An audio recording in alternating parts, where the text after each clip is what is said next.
In the cold depths of space, where survival trumps compassion and profit margins matter more than pulse rates, there exists an unwritten rule among the galactic community. When the plague strikes, you cut your losses and run. The Zerathi hemorrhagic fever had already claimed 17 worlds, turning thriving colonies into quarantine graveyards when it appeared on transport vessel Meridian 7. The response was swift and predictable: evacuate the healthy, abandon the infected, and pray the containment protocols hold. But humans, as the galaxy would soon learn, have a peculiar defect in their survival programming. Where logic demands abandonment, they see opportunity for rescue. Where others calculate acceptable losses, they count individual lives. And sometimes, just sometimes, this defect in human reasoning becomes the universe's greatest strength. What started as a routine maintenance job on a dying ship would become the story whispered in cantinas across 12 sectors, the tale of a human mechanic who looked death in the eye, shrugged, and asked if anyone needed a wrench. Jake Morrison wiped the grease from his hands with a rag that had seen better decades, squinting at the massive transport vessel drifting dead in space, the Meridian. 7 hung like a metallic corpse against the starfield, its running lights dark, its engines cold. The only signs of life were the blinking quarantine beacons that screamed warnings in 17 different languages, all variations on the same theme: stay away, death inside, authorized personnel only. "That's her," Captain Voss said through the comm, his voice carrying the weight of bad news. Meridian 7. Lost main power 3 days ago. The Galactic Health Authority wants us to dock, assess the situation, and report back. Standard quarantine protocol salvage operation. Jake nodded, though the captain couldn't see him from the bridge of their small maintenance vessel, the Lucky Strike. He'd run dozens of these operations over the past 5 years. Ship breaks down in deep space, crew gets sick or dies, authorities send in the cleanup crews.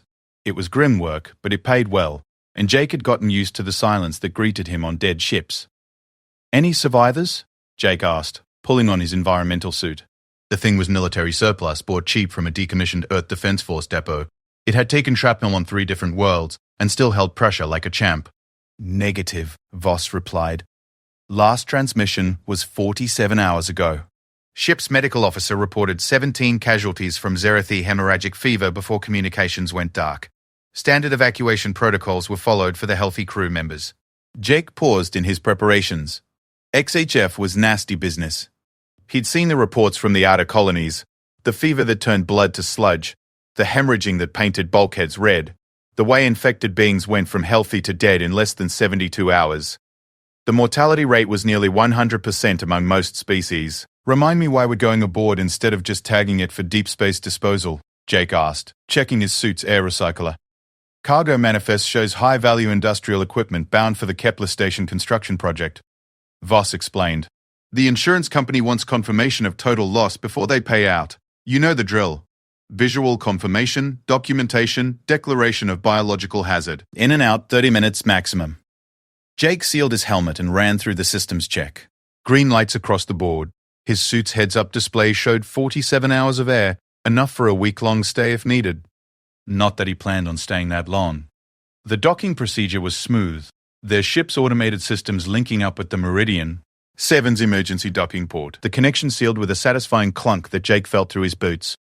Standard protocol demanded a 30-minute atmospheric analysis before boarding, but Jake had learned that dead ships told their stories quickly. The air sensors would either scream warnings or give him the all-clear within the first 10 minutes. While he waited, Jake studied the ship's layout on his tablet. The Meridian 7 was a standard hegemony-class transport designed to carry both passengers and cargo across the middle sectors. 300 meters long, 8 decks, standard crew complement of 47 beings from a dozen different species.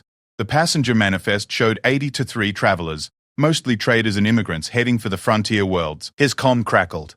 "Environmental analysis complete," came the voice of Aria, their ship's AI. "Atmospheric composition is within acceptable parameters. No biological hazards detected in the docking bay atmosphere. However, I am detecting elevated levels of ozone and trace amounts of medical-grade disinfectant throughout the ship." "Sounds like they tried to clean up before abandoning ship," Jake muttered, shouldering his equipment pack. The pack contained everything he needed for a standard salvage assessment: atmospheric sensors, sample containers, documentation cameras, and enough basic tools to handle any minor repairs needed to access cargo holds. The airlock cycled, and Jake stepped into the Meridian 7. The first thing that hit him was the smell, even through his suit's filters. Death had a particular odor in space, metallic, sweet, with an underlying note of ozone from the recycling systems working overtime. But this was different. Cleaner. Someone had definitely tried to sanitize the ship before evacuation. Emergency lighting cast everything in a red glow, and the artificial gravity was set to about half standard. Jake's boots clanked against the deck plating as he made his way toward the central lift system. His suit's exterior lights cut through the gloom, revealing corridors that looked almost normal except for the complete absence of any living being. "Jake, you there?" Voss's voice came through clearly. "Copy, Captain. I'm in the main corridor. Everything looks clean so far. No obvious signs of biological contamination in this section. Good. Remember, 30 minutes maximum. Get your pictures, confirm the cargo status, and get out." Jake reached the central lift and found it non-functional. No surprise there. With main power down, most ship systems would be running on emergency batteries, and elevators were always the first to go. He located the emergency access shaft and began climbing toward the cargo decks. The exercise felt good after hours cramped in the Lucky Strike's tiny cockpit. Jake had always been built for physical work. 2 meters tall, broad shoulders, and hands that seemed designed for gripping tools. His father had been a construction worker on Luna, his grandfather a deep space miner. Working with his hands came as naturally as breathing. 3 decks up, he reached the primary cargo bay access. The heavy doors were sealed but not locked, standard procedure during emergency evacuation. Jake activated his suit's cutting torch and began working on the lock mechanism. The metal parted like butter under the plasma flame. Inside the cargo bay, Jake whistled low. The manifest hadn't been lying. Row upon row of industrial fabrication equipment, each piece worth more than most people saw in a lifetime. Molecular assemblers, zero-G construction platforms, automated mining systems, everything needed to build a space station from raw asteroids, all of it neatly secured and apparently untouched. "Cargo Bay Alpha is secure," he reported, taking pictures with his suit's camera system. "All items appear to be in good condition, no signs of contamination or damage." "Copy that. How many more bays?" Jake consulted his tablet. 5 more. "This is going to take longer than 30 minutes if you want a complete assessment. Do what you can. I'd rather have a thorough job than..." A sound cut through the comm chatter. Soft, almost inaudible, but definitely there. Jake froze, listening intently. There it was again. A weak scratching noise coming from somewhere deeper in the ship. "Captain, I'm picking up audio from inside the ship." Impossible. The ship was declared dead 47 hours ago. All survivors were evacuated. The scratching came again, followed by what sounded almost like a whimper. Jake felt his pulse quicken. In 5 years of salvage work, he'd never encountered a survivor on a ship that had been declared biologically dead. "I'm going to investigate," Jake said, moving toward the sound. "Negative. Stick to the mission parameters. Document the cargo and get out." But Jake was already moving. Following the sound through the cargo bay, toward what his tablet indicated was a maintenance access shaft. The noise was definitely coming from below, somewhere in the ship's lower levels. "Jake, do you copy?" "Return to the cargo assessment." Jake keyed his comm. "I copy, Captain, but we might have a survivor down here." "I'm going to check it out." "Absolutely not. If there's a survivor, they're infected with XHF. You go near them, you risk bringing the contagion back to our ship." Jake paused. Voss was right, of course. Standard galactic protocol was clear. Biological quarantine zones were absolute. No exceptions, no rescue attempts, no heroic gestures. The needs of the many outweighed the needs of the few. It was logical, practical, and completely at odds with every instinct Jake had developed growing up human. The scratching sound came again, weaker this time, desperate. "I'm going to take a look," Jake said. "Just a visual confirmation. I won't make direct contact." "Jake, I'm ordering you to return to the cargo bay assessment. We have protocols for a reason." Jake was already descending through the maintenance shaft. "Sorry, Captain. Bad comm reception down here. Say again." He switched off his transmitter and continued downward. The lower decks were darker, the emergency lighting more sporadic. Jake's suit lights revealed corridors that showed more obvious signs of the recent crisis. Discarded medical supplies, hastily abandoned personal belongings, and the telltale scoring on the walls where emergency decontamination systems had been deployed. The scratching was definitely coming from the medical bay. Jake followed the corridor, his heart rate climbing with each step. He'd seen the effects of XHF in the documentation. It wasn't a pretty way to die. If there was a survivor down here, they were probably in the final stages of the disease. The medical bay doors stood open, revealing a scene of controlled chaos. Equipment scattered across the floor, medical containers left open, clearly indicating the medical staff had fought hard before evacuating. But in the far corner, barely visible in the red emergency lighting, something moved. Jake approached slowly, his suit lights revealing what had been making the noise. It was a Philaxian, one of the cat-like species that made up about 15% of the galactic population. This one was small, probably young, with the distinctive silver and black striped fur that marked her as coming from one of the outer colony worlds. She was curled in the corner behind an overturned medical cart, and she was clearly dying. Her fur was matted with dried blood, her breathing shallow and labored.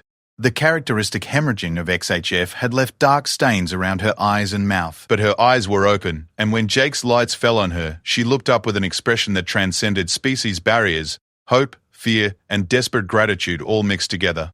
She tried to speak, but only managed a weak chirping sound that Jake's translator couldn't process. Instead, she raised one trembling paw toward him, and Jake saw that she was wearing a medical bracelet.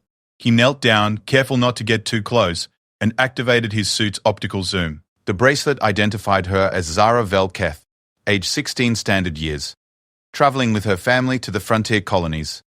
The medical information showed she was in the early stages of XHF infection, but something else caught Jake's attention, a notation that she had been selected for experimental treatment with a new antiviral compound. Jake looked closer and spotted an empty medical injector nearby. The label was partially obscured by blood, but he could make out enough to understand that this young Philaxian had been given an experimental treatment just before the ship was abandoned. She was still alive after 47 hours of infection. That was unprecedented. Jake keyed his comm back on. "Captain, I found a survivor." "What? That's impossible. The Lexian female, approximately 16 years old.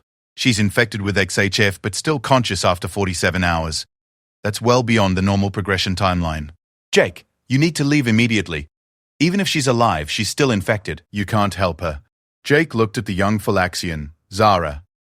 Her eyes were still focused on him, still holding that fragile hope. In her condition, she probably had hours left to live, maybe less. The logical thing to do was document her location, report it to the authorities, and let nature take its course. But Jake had never been particularly good at logical decisions. "Captain, I'm reading something interesting here. Medical records show she received an experimental antiviral treatment. If she survived this long, she might be developing immunity." "That doesn't matter, Jake. You have your orders." Jake studied Zara more carefully. Her breathing was shallow but steady. The hemorrhaging had apparently stopped. The blood around her mouth and eyes was dried, not fresh. And her eyes, while weak, were alert and tracking his movements. "What if she's not contagious anymore?" Jake asked. "What if the treatment worked? That's not a chance we can take. XHF has a near-perfect mortality rate. Just because she's lasted this long doesn't mean she's recovering." But Jake was already pulling medical scanning equipment from his pack. If there was even a chance that this kid had beaten the odds, he had to know.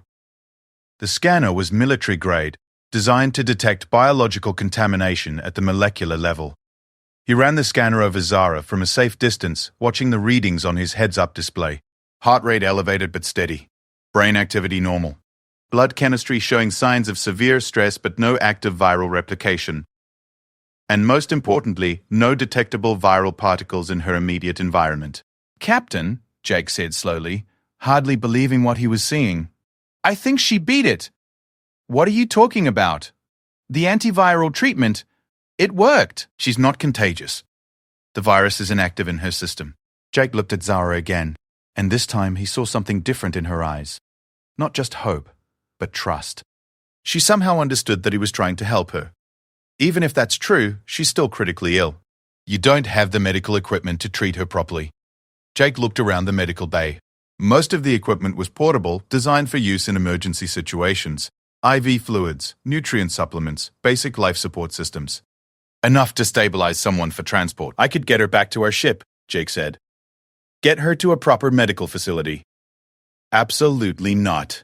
I won't risk the contamination of our ship for one alien, even if your readings are correct." Jake felt something cold settle in his stomach. He keyed off his comm and looked down at Zara. She was watching him with those large, expressive eyes that seemed far too old for someone who was barely more than a child. In her weakened state, she probably wouldn't survive another hour without proper medical care. But even if she did, even if by some miracle she recovered on her own, she was trapped on a dead ship that would probably be incinerated as a biological hazard within the week. The smart thing to do was walk away, follow orders, complete the mission, and let someone else deal with the ethical implications. But as Jake looked at this dying child who had somehow beaten impossible odds, he realized that he'd already made his decision. Maybe it was the human stubbornness his non-human friends always complained about. Maybe it was just plain stupidity. Either way, he wasn't walking away. Jake activated his comm. "Captain, I'm going to need you to prepare the medical bay." "For what?" "I'm bringing her back with us." The silence that followed was deafening. "Jake, I am ordering you to abandon that survivor and return to the ship immediately." Captain Voss's voice carried the weight of absolute authority, but Jake had already started gathering medical supplies from the scattered equipment around the medical bay. "Sorry, Captain," Jake said, his voice steady despite the enormity of what he was about to do. "I can't do that." Jake knelt beside Zara, being careful not to make any sudden movements that might frighten her. Her large golden eyes tracked his every motion, and he could see intelligence behind the pain and exhaustion. She understood that her fate hung in the balance of this conversation she couldn't understand. "Jake, listen to me very carefully," Voss continued, his tone shifting from authority to desperate reasoning. "Even if your readings are accurate, even if she's not contagious, you're talking about directly violating galactic quarantine protocols. Do you understand what that means?" Jake did understand. Quarantine violations were among the most serious crimes in galactic law, right up there with genocide and planetary destruction. The penalties ranged from life imprisonment to execution, depending on the jurisdiction. But as he looked at Zara's weakened form, those abstract legal consequences seemed far less important than the very immediate reality of a child dying alone on a dead ship. "I understand the risks," Jake said, pulling together an IV kit from the medical supplies. "But I've got readings that show she's no longer infectious. The experimental treatment worked. Your equipment could be malfunctioning. You could be wrong." Jake had considered that possibility, but his military surplus scanner was the same model used by Galactic Health Authority response teams. If it was good enough for them to declare quarantine zones safe, it should be good enough for this decision. More importantly, Jake had spent enough time around different species to recognize the signs of active infection. Zara was clearly weak and dehydrated, but she wasn't showing the aggressive symptoms that marked the final stages of XHF. No delirium, no violent hemorrhaging, no systemic organ failure. She was sick, but she was recovering. "The scanner's functioning properly," Jake said, beginning to set up a basic IV line. "And even if I'm wrong, keeping her here is a death sentence. At least on our ship she'd have a chance." Jake had performed basic medical procedures before, part of the certification requirements for deep space salvage work. The IV needle slid smoothly into Zara's arm, and she barely flinched. She was either too weak to react, or she understood that he was trying to help her. "Jake, I cannot allow you to bring a potentially infected alien aboard this ship. I have a responsibility to the rest of the crew, to the authorities, to the entire galactic community." "What crew?" Jake asked, connecting the IV bag to a portable stand he'd improvised from medical equipment. "It's just you, me, and Arya. And Arya can't get sick." The Lucky Strike was a two-person operation. Jake handled the technical work, Voss managed navigation and communications, and their ship's AI handled everything else. They'd been working together for 3 years, long enough for Jake to know that despite his protests, Voss was fundamentally a decent person who wouldn't actually abandon someone in need. "That's not the point," Voss said, but Jake could hear the uncertainty creeping into his voice. "We have regulations for a reason. Quarantine protocols exist because biological contamination can spread across entire star systems." Jake checked Zara's vital signs using his scanner. Her heart rate was still elevated, but her breathing had become more regular since he'd started the IV fluids. The rehydration was helping, which was another good sign. If she was in the final stages of XHF, supportive care wouldn't make any difference. "Captain," Jake said carefully, "I need you to think about this logically. She survived 47 hours with a disease that kills most people in 24. She received an experimental treatment that appears to have worked. My scanner shows no active viral particles. At what point do we stop treating her like a plague victim and start treating her like a patient who needs medical care?" The comm was quiet for long minutes. Jake could picture Voss on the bridge of the Lucky Strike, staring at the quarantine warnings flashing on his display, weighing duty against conscience. Finally, Voss's voice came back, quieter than before. What exactly are you proposing? I bring her aboard in full isolation. We maintain quarantine protocols during transport. Take her to the medical facility at Kepler Station. They've got the best xenobiology department in this sector. If she really is recovering from XHF, they need to study her blood, figure out how the treatment worked. Jake was improvising now, but the logic was sound. If Zara had actually survived XHF, she represented the first successful treatment case in galactic history. Her recovery could save millions of lives on dozens of worlds. And, if your scanner is wrong, if she's still contagious? Jake looked down at Zara. She had managed to lift her head and was watching him with an expression that was unmistakably grateful. Her translator collar had apparently run out of power, but she didn't need words to communicate her trust in him. Then I guess we all get sick together, Jake said. But Captain, I've seen XHF cases in the documentation. This isn't what active infection looks like. She's weak, she's dehydrated, but she's not dying. If anything, she's getting stronger. As if to prove his point, Zara managed to speak, her voice barely a whisper, but clearly attempting to communicate. Jake's scanner couldn't translate without power to her collar, but the tone was unmistakably one of gratitude mixed with fear. She's trying to thank me, Jake said. Captain, she knows what's happening. She understands that she was left to die, and she's scared. But she's not delirious. She's not in systemic organ failure. This is a recovery case, not an active infection. Another long silence. Then Voss's voice came back with a heavy sigh. Arya, what's your analysis of the biological data Jake is transmitting? The AI's calm, synthetic voice filled the comm channel. Based on the scanner readings provided, the subject shows no detectable viral particles in her immediate environment. Blood chemistry is consistent with recovery from severe illness rather than active infection. Heart rate and respiration are within acceptable ranges for a Philaxian of her age and physical condition. What about the risk assessment for bringing her aboard? If Jake's readings are accurate, the risk of biological contamination is minimal. However, I should note that standard protocol requires a minimum 72-hour observation period before declaring any XHF case non-contagious. Jake felt his heart sink. 72 hours was longer than Zara would survive without proper medical care. However, Arya continued, the subject appears to have already survived well beyond normal XHF progression timelines. Combined with evidence of experimental antiviral treatment, the probability of successful recovery is significantly higher than baseline cases. Probability estimate? Voss asked. Based on available data, I estimate a 67% chance that the subject is no longer contagious, and an 82% chance of full recovery with proper medical intervention. Those were better odds than Jake had dared hope for. He looked down at Zara, who seemed to sense the importance of the conversation even though she couldn't understand it. Captain, Jake said, we've taken bigger risks for salvage cargo that's worth a fraction of what this kid's recovery could mean to medical science. Cargo doesn't carry the risk of starting a pandemic. Neither does she, if the readings are correct. And if they're wrong, we contain the situation and accept the consequences. Jake began packing the medical supplies he'd need for transport. If Voss was going to refuse, Jake was prepared to commandeer one of the Meridian 7's emergency shuttles and attempt the journey to Kepler Station on his own. It would probably be a death sentence for both him and Zara, but it was better than leaving her to die alone. Jake, Voss said finally, are you absolutely certain about this? Jake looked at Zara one more time. She had managed to sit up slightly, and her breathing was noticeably stronger than when he'd first found her. The IV fluids were helping, but she needed more than basic supportive care. I'm certain, Jake said. This kid beat the impossible odds. The least we can do is give her a chance to finish the job. Another pause, then Voss's voice came back with resigned determination. All right. But we do this by the book. Full isolation protocols, complete biological monitoring, and the first sign of active infection, we abort to the nearest quarantine facility. Jake felt a wave of relief so strong it made him dizzy. Understood, Captain. Give me 20 minutes to stabilize her for transport. Jake worked quickly to prepare Zara for the journey. A portable gurney from the medical bay, additional IV fluids, basic life support monitoring equipment. He also found her personal belongings scattered nearby. A small travel pack with what appeared to be family photos and a few personal items.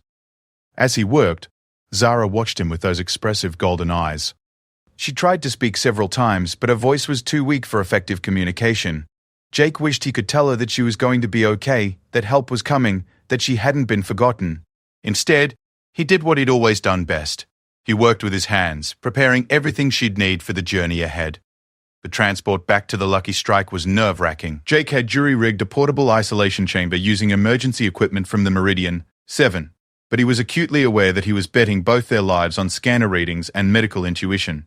Zara remained conscious throughout the transfer, her eyes tracking their movement through the corridors of the dead ship. When they reached the docking port, she managed to lift her head and look back at the Meridian 7. One last time. Jake wondered if she was thinking about the family members who hadn't survived, or the crew who had left her behind. "Easy there," Jake said softly, though he wasn't sure if she could understand him without her translation collar. "We're going to get you help." The Lucky Strike's medical bay was small but well-equipped, designed for treating injuries that occurred during salvage operations. Jake had upgraded it over the years with surplus equipment, partly because insurance required it, and partly because he'd always felt that being prepared for medical emergencies was just good sense. Now, as he transferred Zara to the ship's medical bed and connected her to more sophisticated monitoring equipment, he was grateful for that paranoid over-preparation. "Vital signs are stabilizing," Arya reported as the ship's medical systems came online. "Subject shows significant dehydration and malnutrition consistent with 47 hours of illness, but no signs of active infection or systemic organ failure." "Blood work?" Voss asked over the comm. "I'm running a full analysis now. Preliminary results should be available within the hour." Jake stood beside Zara's bed, watching the medical displays show her vital signs strengthening with each passing minute. She had fallen asleep during the transfer, probably the first real rest she'd had since the infection began. "Jake," Voss called from the bridge, "we need to discuss what happens next." Jake knew this conversation was coming. Even if Zara made a full recovery, they'd violated quarantine protocols by bringing her aboard. There would be investigations, hearings, possibly criminal charges. "What's our ETA to Kepler Station?" Jake asked. 18 hours at maximum burn. "But Jake, we need to report this to the authorities. We can't just show up at a medical facility with an XHF survivor and pretend everything is normal." Jake understood the logic, but he also knew how bureaucracies worked. If they reported Zara's status before reaching Kepler Station, there was a good chance they'd be ordered to divert to a quarantine facility, where she'd be treated as a contamination risk rather than a medical breakthrough. "What if we wait until we're in dock?" Jake suggested. "Present her to the medical team as a fait accompli. Once she's in their care, it becomes their responsibility. That's assuming she really is recovering. If she takes a turn for the worse during the journey," Jake looked down at Zara's sleeping form. Her color was already better than when he'd found her, and her breathing was deep and regular. The medical monitors showed steadily improving vital signs. "She's going to make it," Jake said with more confidence than he felt. "The hard part is over. She survived the infection, she survived being abandoned, and now she's getting proper medical care. She's going to be fine." "I hope you're right," Voss said quietly, "because if you're wrong, we've just doomed ourselves for nothing." Jake settled into the chair beside Zara's bed, watching her peaceful sleep and thinking about the chain of decisions that had led them to this moment. Every regulation said he should have left her to die. Every practical consideration argued for following established protocols. But sometimes, Jake reflected, being human meant ignoring practical considerations in favor of doing what was right. And if that was a defect in human reasoning, it was a defect he was proud to have. Arya's voice interrupted his thoughts. "Jake, I have the preliminary blood work results. What does it show?" "The subject's blood contains inactive XHF viral particles consistent with successful antiviral treatment. No signs of active replication. Additionally, I'm detecting elevated levels of antibodies that suggest developing immunity to future infection." Jake felt a grin spread across his face. "She beat it. She actually beat XHF. More than that," Arya continued, "her blood could be the key to developing a vaccine. If we can replicate the antibody response, XHF might become a manageable disease rather than a death sentence." Jake looked down at Zara, still sleeping peacefully in the medical bed. This kid who had been left to die on a quarantined ship might end up saving millions of lives across the galaxy. "Captain," Jake called over the comm, "I think we just made the best decision of our lives." The docking bay at Kepler Station buzzed with more activity than Jake had ever seen there before. Medical teams, security personnel, and what appeared to be half the station's administrative staff were waiting as the Lucky Strike settled onto its designated pad. Word had apparently gotten out during their final approach, despite Voss's attempts to keep their situation quiet. "This is going to be interesting," Voss muttered over the comm as they watched the crowd gathering outside. Jake was in the medical bay monitoring Zara's condition during the docking procedure. She had awakened an hour earlier, and Jake had managed to find a replacement power cell for her translator collar among their spare parts. The first thing she had said, in accented but clear standard, was "Thank you for not leaving me." The simple gratitude in her voice had hit Jake harder than he'd expected. In the 3 days since they'd left the Meridian, 7, he'd grown attached to this kid who had beaten impossible odds through sheer stubbornness. She reminded him of himself at that age, too stubborn to give up, even when giving up would have been the smart choice. "How are you feeling?" Jake asked as the ship's artificial gravity adjusted to match the station's rotational field. Zara sat up carefully, testing her strength. She was still weak, but the improvement over the past 72 hours had been remarkable. Her fur had regained its natural luster. The hemorrhaging around her eyes had completely healed, and her appetite had returned with a vengeance. "Better," she said, managing a small smile. Scared about what happens next, but better. Jake understood her fear. They were about to hand her over to people who would see her primarily as a medical phenomenon rather than as a person who had survived an ordeal. But the alternative, leaving her to die on the Meridian, 7, was unthinkable. "The doctors here are good people," Jake assured her. "Doctor, Sarah Chen runs the xenobiology department. I've met her a few times during other salvage operations. She'll take care of you." Zara nodded, but Jake could see the uncertainty in her golden eyes. She had trusted him completely during their journey, but now she was about to be turned over to strangers who would want to study her blood, analyze her recovery, and probably subject her to dozens of tests to understand how she had survived. "Jake," she said quietly, "what happened to my family?" It was the question Jake had been dreading. The passenger manifest had listed 3 other Philaxians traveling with Zara, her parents and younger brother. According to the evacuation records, they had all been transferred to different ships during the emergency medical evacuation. "I don't know," Jake admitted. "But as soon as you're settled here, I'll help you find them. The evacuation records should have tracking information." Zara's ears drooped slightly, but she nodded with the stoic acceptance that seemed to be a Philaxian trait. "They probably think I'm dead." "Then we'll get to surprise them," Jake said with more optimism than he felt. The truth was that families separated during emergency evacuations were often scattered across multiple star systems, and it could take months to track them down through bureaucratic channels. The ship's comm crackled with an incoming transmission. "Lucky strike? This is Kepler Station Medical Control. We're ready to receive your passenger for immediate medical evaluation." Voss's voice came over the internal comm. "Jake, they're sending a full quarantine team aboard. Dr. Chen is leading the medical assessment." Jake looked at Zara, who had gone very still at the mention of quarantine procedures. "It's just a precaution," he assured her. "They have to follow protocols, but you're not going back into isolation. This is just to make sure you're fully recovered." The airlock cycled, and Jake heard the distinctive sound of personnel in environmental suits entering the ship.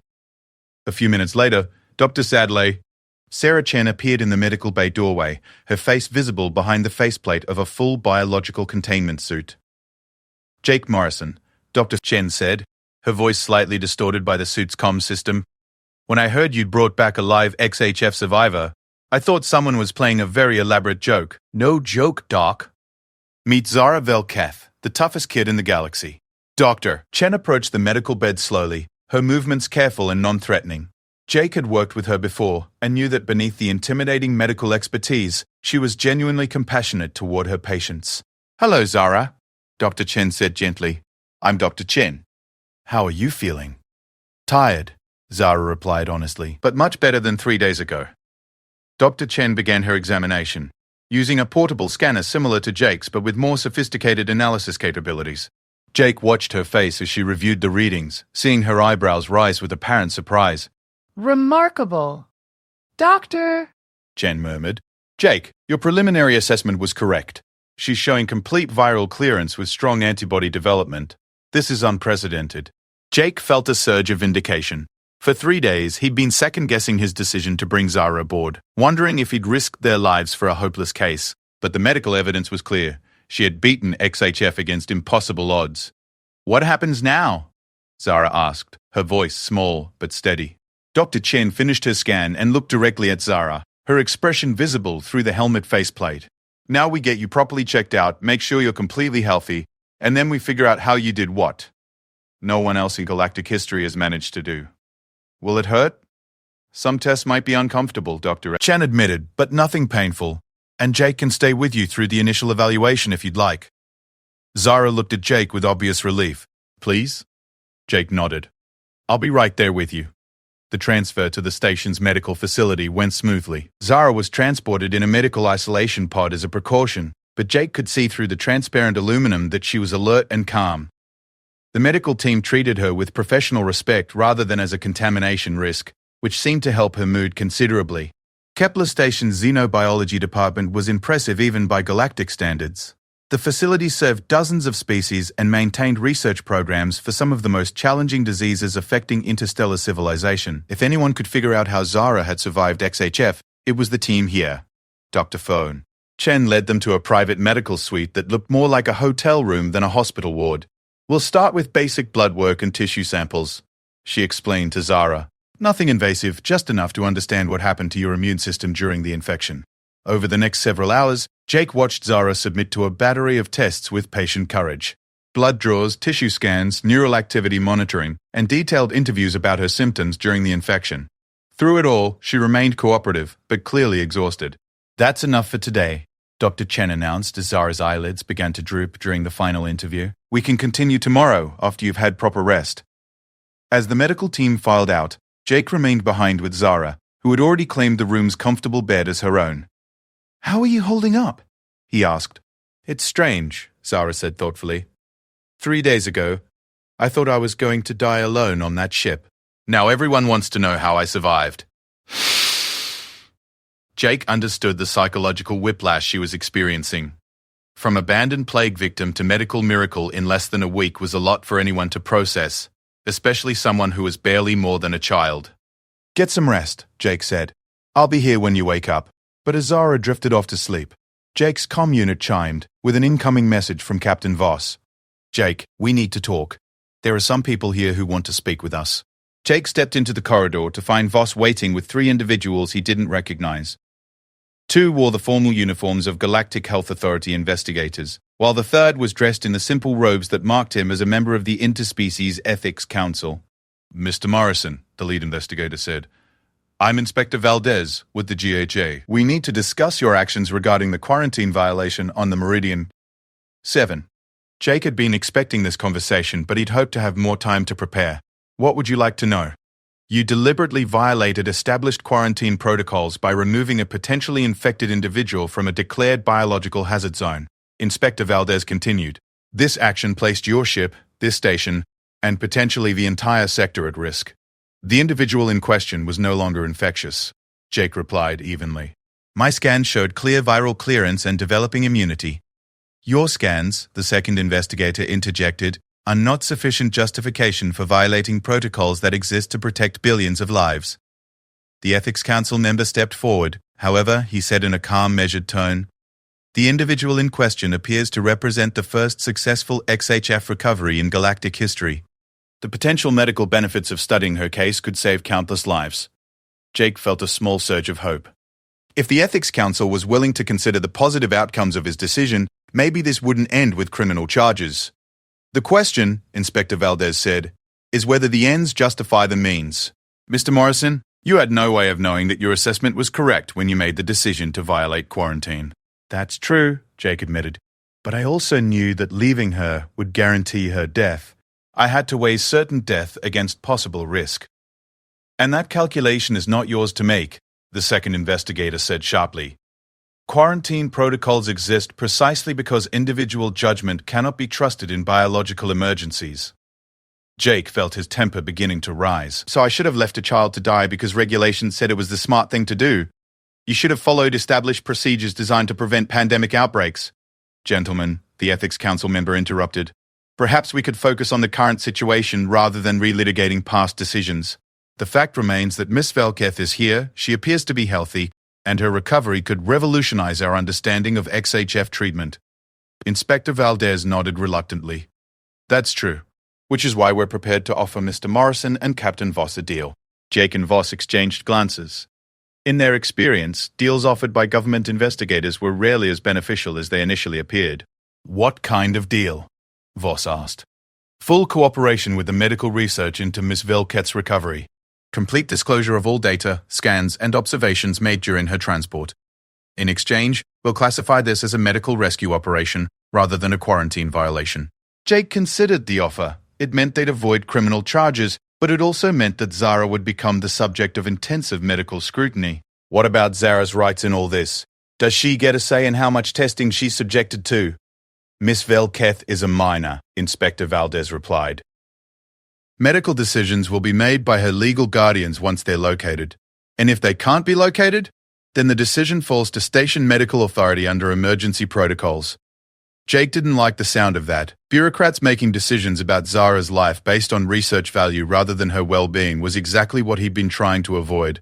I want to be involved in any decisions about her care, Jake said. She trusts me, and she's been through enough trauma already. The Ethics Council member nodded approvingly. That seems reasonable. Mr. Morrison has demonstrated exceptional judgment in this case, despite the irregular nature of his actions. Inspector Valdez looked less pleased but nodded agreement. Fine. But understand that this arrangement is contingent on full cooperation with the medical research. Any attempt to interfere with the scientific investigation will void our agreement. Jake agreed, though he made a mental note to keep a close eye on how Zara was being treated. He'd brought her this far, and he wasn't about to let bureaucratic medical research turn her into a lab rat. Over the following weeks, Jake watched Zara transform from a dying child into a confident young woman who had become the most famous medical case in galactic history. The research into her recovery had yielded breakthrough insights into XHF treatment, leading to the development of effective antiviral protocols that had already saved hundreds of lives on quarantined worlds. More importantly to Jake, they had located Zara's family. Her parents and brother had been evacuated to a refugee facility on Proxima Colony, where they'd been grieving their daughter's supposed death for over a month. The reunion, conducted via holographic communication while arrangements were made for their transport to Kepler Station, had left everyone in the medical facility in tears. Jake, Zara said one afternoon as they sat in the station's observation lounge, watching ships come and go through the transparent aluminum windows. Why did you save me? It was a question she'd asked before, and Jake's answer had evolved over time. Initially, he'd said it was just the right thing to do. Later, he'd talked about the medical potential of her recovery. But now, watching this remarkable young woman who had survived the impossible and was using her experience to help others, Jake had a different answer. Because that's what humans do, he said simply. We're too stubborn to accept that some things can't be fixed. Zara smiled, the same expression of trust and gratitude that had convinced him to risk everything for a dying alien child on an abandoned ship. I'm glad humans are stubborn. Jake laughed. So am I, kid. So am I. As they sat together, watching the busy traffic of interstellar civilization flow past the observation windows, Jake reflected on the chain of events that had started with a routine salvage mission and ended with a medical revolution, all because one human mechanic had decided that regulations mattered less than doing what was right. It was, Jake thought, a very human thing to do. And for the first time in his life, he was proud of that particular defect in human reasoning. In the months that followed, Zara's story would be told across the galaxy, inspiring changes in quarantine protocols, medical research funding, and interspecies cooperation. The XHF treatment developed from her case would save millions of lives and establish new standards for emergency medical response. But for Jake Morrison, the real victory was much simpler. A dying child had lived, a family had been reunited, and the galaxy had learned that sometimes the most important decisions are made not with logic and regulation, but with stubborn human compassion. It was the kind of story that made other species shake their heads in bewilderment at human behavior, even as they grudgingly admitted that maybe, just maybe, that behavior wasn't entirely illogical after all. And in the end, that was exactly the kind of reputation Jake was happy for humanity to have.